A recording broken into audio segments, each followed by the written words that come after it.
শেষমেশ আমার প্রিয় নবীজির কথাগুলো সত্যি হচ্ছে। আমার প্রিয় নবীজি বলে, শেষ জমানায় মানুষ ইসলাম থেকে সরে যাবে এবং ইসলামিক কর্মকাণ্ডগুলো তাদের থেকে ভালো লাগবে না। হ্যাঁ, বর্তমান যুগে সেটাই হচ্ছে।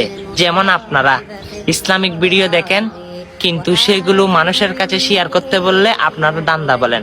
আরে ভাই, আমরা তো চাইলে অনেক ভিডিও করতে পারি, কিন্তু ইসলামিক ভিডিও কেন করি? আল্লাহ এবং আল্লাহ রাসূলকে পাওয়ার জন্য। হ্যাঁ, হয়তো আপনি সেটাকে দান্দা বলতে পারেন।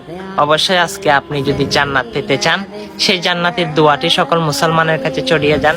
অবশ্যই বিনা হিসাবে জান্নাত কে না পেতে চাই, আপনিও পাবেন। আল্লাহুম্মা ইন্নী আসআলুকা জান্নাতা বিগয়রি হিসাব। হ্যাঁ, অবশ্যই অনেক ভিডিও শেয়ার করেন। আজকে শেয়ার করতে হয়তো আমি বলবো না, আপনার মনে যদি জজবা উঠে যায় ইসলামের প্রতি, তাহলে এই জান্নাতের দোয়াটা সকল মুসলমানের কাছে পৌঁছে দিই। ভিডিওটা কষ্ট না হলে